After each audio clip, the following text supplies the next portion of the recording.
ये कहानी है ब्रेंडन की, जो कि एक सेक्स और प्रॉन एडिक्ट है। सुबह से लेकर शाम तक बस यही उसके दिमाग में चलता रहता है। एक दिन उसकी बहन अचानक से उसके साथ आके रहने लगती है, जिसके बाद उसकी लाइफ पूरी तरह से बदल जाती है। इस मूवी का नाम है शेम। मूवी शुरू होती है 30 साल के ब्रेंडन को दिखाते हुए, जो कि न्यूयॉर्क सिटी में एक कॉर्पोरेट सेक्टर में काम करता है। ब्रेंडन एक सेक्स एडिक्ट है। वो सुबह उठ के पहले हिलाता है। वो दिन भर इसके बारे में सोचता रहता है। हालांकि जब वो घपाघप नहीं भी कर रहा होता है तब भी इसके बारे में सोचता है। वो ऑफिस के अपने कंप्यूटर में गंदी वीडियोस देखता है और कई बार तो ऑफिस के वॉशरूम में हिलाता है। ऑफिस जाते टाइम और ऑफिस से आते टाइम लड़कियों को गंदे नजर से घूरता है। रात को क्लब जाता है लड़कियों के साथ घपाघप करने के लिए, और अगर उनसे भी उसका मन नहीं भरता तो वो लड़कियों को घर पर बुलाकर उससे अपना मन भरता है। उसकी एक बहन भी है जिसका नाम है सिसी। सिसी लॉस एंजलिस में रहती है और पिछले कई दिनों से वो ब्रेंडन को कॉल कर रही है, पर ब्रेंडन किसी वजह से उसको इग्नोर कर रहा है। एक दिन ऑफिस जाते टाइम वो मेट्रो में एक लड़की को देखता है। आगे से वो लड़की भी उसे देख रही होती है, पर कुछ ही देर में वो लड़की समझ जाती है कि ब्रेंडन के इरादे कुछ ठीक नहीं है, और अपना स्टॉप आते ही वो जल्दी से निकल के वहाँ से चली जाती है। ब्रेंडन भी मेट्रो से निकल के उसका पीछा करने लगता है, मगर वो लड़की भीड़ में कहीं खो जाती है। ऑफिस में ब्रेंडन के बॉस का नाम था डेविड। हालांकि डेविड उसका बॉस था, लेकिन दोनों काफी फ्रेंडली थे। ऑफिस के बाद वो दोनों अपने और भी कुछ दोस्तों के साथ क्लब जाते हैं, जहाँ डेविड एक लड़की से फ्लर्ट करने लगता है, मगर वो लड़की डेविड को नहीं बल्कि ब्रेंडन को पसंद करने लगती है। दोस्तों, भले ही ब्रेंडन का नजर गंदा था, मगर उसका पर्सनैलिटी और बात करने का तरीका काफी चार्मिंग और सोफिस्टिकेटेड था, जिससे लड़कियां पहली नजर में उसको पसंद कर लेती थी। क्लब से निकलने के बाद वो लड़की ब्रेंडन को लिफ्ट देती है और दोनों एक सुनसान जगह पे घपाघप करते हैं। जिसके बाद वो अपने अपार्टमेंट लौटता है और देखता है कि अपार्टमेंट पहले से खुला है। वो एक बेसबॉल बैट उठा के धीरे धीरे आगे बढ़ता है और देखता है कि उसकी बहन सिसी आई हुई है। दोस्तों, सिसी लॉस एंजलिस में एक सिंगर थी और अभी न्यूयॉर्क में वो अपने बॉयफ्रेंड के साथ शिफ्ट होने वाली थी, मगर रिसेंटली उनका ब्रेकअप हो गया था और सिसी के पास रहने के लिए कोई जगह नहीं था। वो ब्रेंडन से कुछ दिन के लिए उसके अपार्टमेंट में रहने के लिए रिक्वेस्ट करती है और कहती है मैं सोफे पर सो जाऊंगी। दोस्तों, ब्रेंडन के लिए अपना सेक्स लाइफ और प्राइवेसी बहुत ही ज्यादा मैटर करता था, बट क्योंकि सीसी उसकी खुद की बहन थी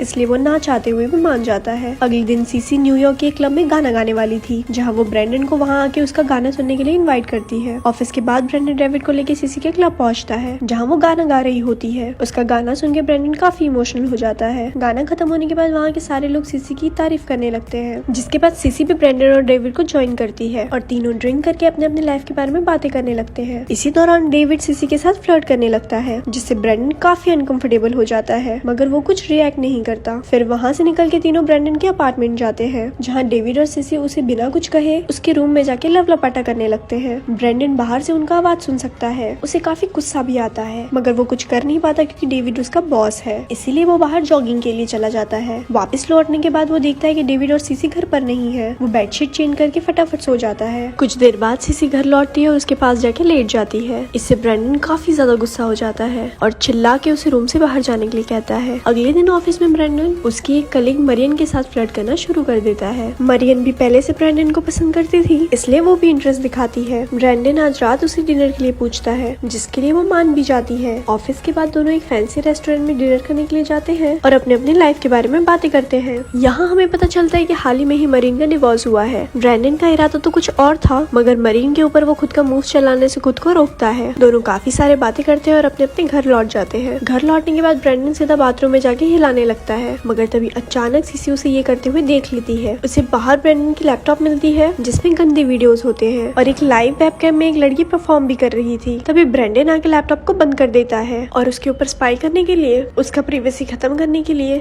जो मन में आया उसे सुनाने लगता है। सीसी उसे माफी भी मांगती है, मगर ब्रेंडन उसके ऊपर काफी चिल्लाता है, जिससे अपसेट होकर सीसी अपार्टमेंट से बाहर निकल जाती है। इसके बाद ब्रेंडन अपने लैपटॉप के साथ साथ सारे सीडीज, मैगजीन और सेक्स टॉय को एक थैली में भर के डस्टबिन में फेंक देता है। अगले दिन ऑफिस में जाके ब्रेंडन सीधा मरियम से मिलता है और उसको किस करता है। फिर दोनों एक बढ़िया होटल रूम में जाते हैं, जहाँ ब्रेंडन मरियम से छुप के पाउडर लेता है, जिसके बाद दोनों बिस्तर गर्म करने लगते हैं, मगर ज्यादा पाउडर लेने के कारण ब्रेंडन उसे पूरी तरह से सेटिस्फाई नहीं कर पाता, जिससे वो डिसअपॉइंट होकर वहाँ से चली जाती है। पाउडर का असर खत्म होने के बाद ब्रेंडन वहाँ एक लड़की को बुलाता है और अपने आप को सेटिस्फाई करता है। फिर वो घर आके कार्टून देख रहा होता है, तब सीसी बाहर से आती है। वो डेविड को कॉल करने की कोशिश कर रही थी। ब्रेंडन उसे कहता है तुम डेविड से दूर रहो क्योंकि वो मेरा बॉस है और उसका एक फैमिली भी है। सीसी उससे माफी मांगती है मगर ब्रेंडन और भी ज्यादा चिढ़ जाता है। वो कहता है मुझे नहीं पता तुम कहाँ जाओगी लेकिन तुम कल ही इस घर को छोड़ के यहाँ से चली जाओगी। सीसी कहती है तुम मेरे भाई हो, हम फैमिली है,